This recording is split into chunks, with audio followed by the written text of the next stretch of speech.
my diet during, leading up to the Olympic Games was very, very hard to sustain, because in my sport you have to lose a lot of weight.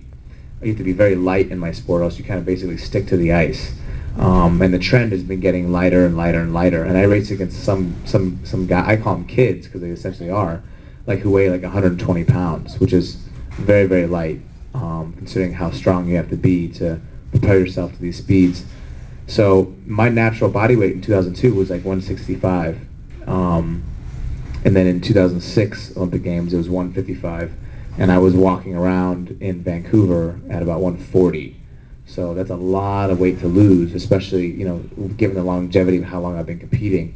So my diet consisted of just, I'm not kidding, it was a lot of salmon, a lot of eggs, asparagus, spinach, oatmeal, apples.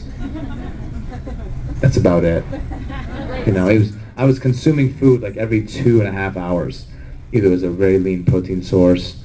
We really focused on my pre-workout meal and my post-workout meal to make sure that I was recovering in between.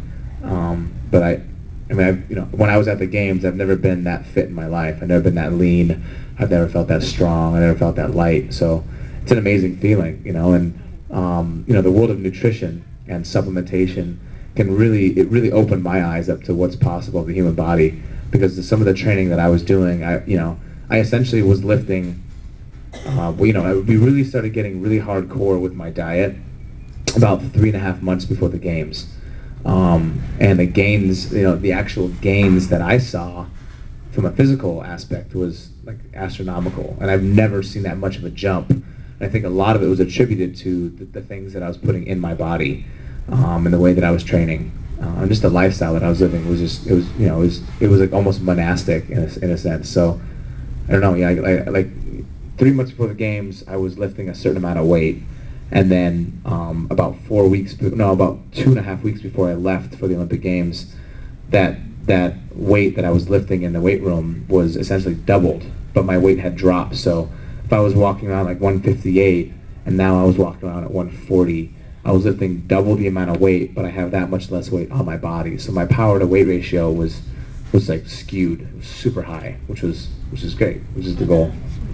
At this point, we're going to need to wrap up so we can get you on to the school Yes. in Chicago. That's your next stop. And what I just wanted to do is take one final opportunity to thank you for the amazing amount of time that you've invested with us. Sure. On behalf of Procter & Gamble and on behalf of Walgreens. And we're wondering if you wouldn't mind signing the big sign Absolutely. over there Absolutely. as we head you on to your next